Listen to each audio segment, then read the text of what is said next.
عمران خان کی حکومت کو لے کے چل رہے تھے، ایک پیج پہ تھے، تو پی ٹی آئی والوں کی طرف سے بھرپور اسٹیبلشمنٹ کی سپورٹ آ رہی تھی، ان کے مشیران کی آ رہی تھی، عمران خان صاحب کہہ رہے تھے. لیکن میرا آپ سے بالکل واضح نوٹ کر لیں یہاں پہ، جس دن اسٹیبلشمنٹ عمران خان کلیش سے عمران خان کی حکومت گئی، آپ دیکھیے گا یہی وہ لوگ ہوں گے میڈیا میں جو افواج پاکستان، اسٹیبلشمنٹ یا دوسرے اداروں کو جو ہے سخت ترین تنقید کا جو ہے وہ یہ تنقید کریں گے، سخت ترین الفاظ ان کے ہوں گے، سخت ترین گالم گلوج ان کی آئے گی. یہ وقت کا انتظار کریں. یہ ایک چھوٹی سی بات تھی، میں آگے چلتا ہوں. تو جس وقت نواز شریف صاحب کی نااہلیت کا فیصلہ آئے گا اور ان کو ریلیف دیا جائے گا، تو اس وقت سوچئے کہ ان لوگوں کا کیا حال ہوگا، ایوانوں میں، حکومت کے ایوانوں میں کیا حال ہوگا. بہت بڑے بڑے فیصلے اس سے پہلے بھی آ سکتے ہیں. بہرحال لیکن میں ایک بات اور بھی آپ کو بتا دیتا ہوں، بہت اہم ہے، کہ میاں نواز شریف صاحب کی ریلیف کا معاملہ عدالت سے شہباز شریف صاحب کی لندن روانگی اور وہاں میاں نواز شریف صاحب سے ملاقات اور اس سلوشن کو سیٹل کرنے کے بنیاد پر آگے بڑھے گا. یہ بات آپ بالکل کلیئر کر لیں کہ بالکل نواز شریف صاحب کی نااہلیت کے اوپر جو لوگ کہہ رہے ہیں کہ وہ عدالت سے ان کو ریلیف مل سکتی ہے، بالکل ریلیف مل سکتی ہے. لیکن یہ ڈیپینڈ کرتا ہے شہباز شریف صاحب کا جو لندن کا ٹور ہے وہ کامیاب ہوتا ہے یا ناکام ہوتا ہے. اگر وہ کامیاب ہوتا ہے اور قومی حکومت کی طرف جاتا ہے یا اس طرف جاتا ہے جو سلوشن اسٹیبلشمنٹ، اپوزیشن اور پی ایم ایل این اور دوسری قوتوں کے درمیان ہوا ہے، تو اس کامیابی کی بنیاد پر میاں نواز شریف صاحب کو ریلیف ملے گا عدالت سے. اور اگر یہاں معاملات رک گئے تو یہاں بھی معاملات رک جائیں گے. یہ بہت اہم خبر میں آپ کو دے رہا ہوں. اس کے بعد ایک اور بات ہے، اگر میاں نواز شریف صاحب اس سلوشن کو مانتے ہیں، قومی حکومت کو مانتے ہیں، تو یقین مانیے وہ دو فیصلہ ضرور چاہیں گے اس کے اندر. جو میری اطلاعات ہیں، جو میں سمجھتا ہوں، جو ان کے قریبی ذرائع بتا رہے ہیں، کہ دو باتیں جو ہیں وہ ضرور ہوں گی. ایک یہ ہوگا کہ 2023 کا جنرل الیکشن جو ہے وہ فیئر الیکشن ہو، آئین کی اس میں عملداری ہو اور حلف کی اس میں پاسداری ہو اور ووٹوں کو تحفظ دیا جائے. ووٹ کو عزت دو کا نعرہ وہ 2023 کے اپنے الیکشن میں چاہتے ہیں. اور ایک اور بات جو میاں نواز شریف صاحب اس کو گارنٹی کے طور پر چاہیں گے، کیونکہ اب ان کی سیاست کا محور جو ہے، جہاں پاکستان کی عوام ہے، جہاں پاکستان ہے، وہ چاہتے ہیں کہ اب جو ان کا کہنا ہے، اب اس میں وہ کتنے سیریس ہیں، سنسیئر ہیں، یہ بات کی بات ہے، لیکن ان کا یہ کہنا ہے کہ میں نے بہت سیاست کر لی ہے، اب میں چاہتا ہوں کہ اس ملک میں آئین کی عملداری ہو، حلف کی پاسداری ہو، ووٹوں کا تحفظ ہو، صحیح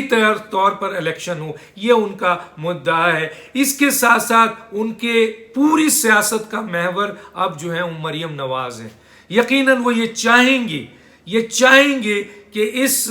جو پیکیج ہے، یہ جو سلوشن ہے، اس سلوشن میں جہاں اگر وہ اس فیصلے کی طرف جاتے ہیں تو وہ یہ سیکیورٹی ضرور چاہیں گے، وہ یہ گارنٹی ضرور چاہیں گے، وہ ایسے حالات ضرور چاہیں گے کہ آئندہ آنے والے وقت میں جنرل الیکشن میں اگر پی ایم ایل این جیتتی ہے اور بڑی تعداد میں جیتتی ہے اور پارلیمنٹ کا حصہ بنتی ہے، تو امیدوار جو ہے وہ مریم نواز صاحبہ ہوں، نہ کہ نواز شریف صاحب ہوں. مریم نواز صاحبہ کے ارد جو بھی پرابلم ہے، نواز شریف چاہتے ہیں کہ پہلی فرصت میں پاکستان کے ان معاملات کو درست کیا جائے اور اسی ساتھ ساتھ وہ مریم کے ارد گرد جتنے بھی معاملات ہیں ان کو ختم کرنا چاہیں گے. اور وہ چاہیں گے ضرور کہ اگر حمزہ پنجاب کی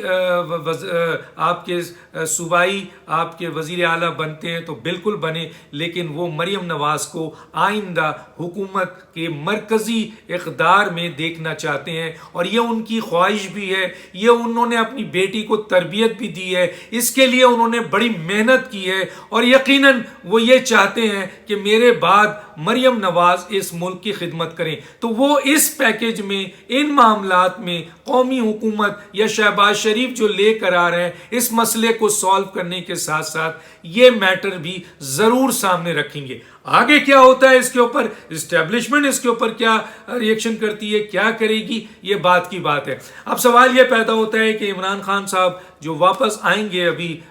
سعودیہ سے، جہاں آلریڈی بہت سخت یہ میٹنگ ہے، اب دیکھیے وہ وہاں کے فیصلے لے کے آتے ہیں، آیا امپلیمنٹ کرتے ہیں یا آنے کے بعد خود ہی اسمبلی توڑ دیتے ہیں، کیونکہ ایک طرف یہ حالات ہیں، دوسری طرف اسٹیبلشمنٹ سے دوری آ چکی ہے، تیسری طرف ان کے اپنے الیکٹیبلز دوسرے لوگ بھاگ رہے ہیں، چوتھی طرف جو ہے وہ میاں نواز شریف صاحب کو ریلیف کرنے قومی حکومت کی بات کی جا رہی ہے. اور ان صورتحال میں کیا وہ ایسے حالات پیدا کریں گے عمران خان کہ یہ ملک میں مارشل لا لگ جائے؟ کیا وہ ایسے حالات پیدا کر دیں گے ملک میں کہ ملک میں مارشل لا لگ جائے؟ آپ کو پتا ہے کہ اینکرز اور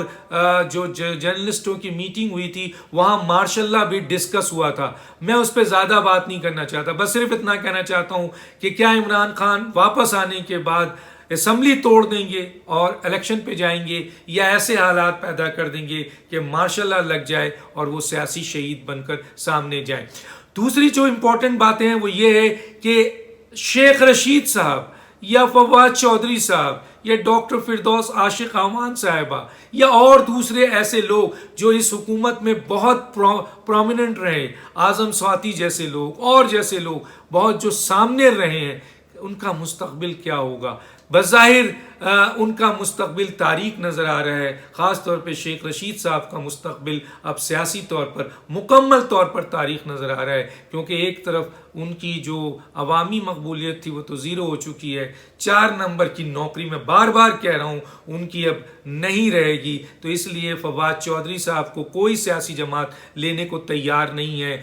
ڈاکٹر فردوس عاشق اعوان یا اس طرح کی اور جو لوگ ہیں ان کو لینے کو تیار نہیں ہے. یہ ایک میں نے آپ کے سامنے بہت اہم چیزیں رکھی. اور ایک بات میں بتا دوں، جو قومی حکومت بنے گی اس میں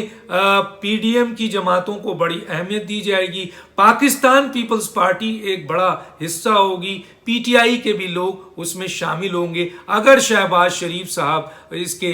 وزیر اعظم بنتے ہیں. اور اگر اس کے وزیر اعظم بلاول بھٹو بنتے ہیں اور میاں نواز شریف صاحب اس بات کی اجازت دیتے ہیں کہ جناب یہ حکومت آپ لیں، 2023 پی ایم ایل این کا سال ہوگا، اور وہاں جس طرح میں نے کہا کہ زیادہ چانسز ہے کہ مریم نواز کو وہ اقتدار کے اس امیدوار کے طور پر وزیر اعظم کے طور پر لائیں گے، دیکھنا چاہتے ہیں اپنی زندگی میں اپنی بیٹی کو وزیر اعظم. تو اس طرح سے جو بھی قومی حکومت بنے گی اس میں پی ڈی ایم کا بہت اہم رول ہوگا، لوگ ہوں گے جے یو آئی کے، پی ایم ایل این کے، پیپلز پارٹی کے، اس طریقے سے اور جو پارٹیاں ہیں پی ڈی ایم کی اور پی ٹی آئی کے بھی کچھ اہم لوگ اس میں شامل ہوں گے. اور ایک بات کہتے ہوئے بند کرتا ہوں، شاہ محمود قریشی کا استعفیٰ کسی وقت بھی آ سکتا ہے، کسی وقت بھی آ سکتا ہے اگر جہانگیر ترین کا چیپٹر بند نہیں ہوتا ہے. میرے چینل کو سبسکرائب کیجئے گا، کچھ اہم ویڈیو کے ساتھ دوبارہ حاضر ہوں گا. ڈاکٹر دانش کو یاد دیجیے. اللہ حافظ.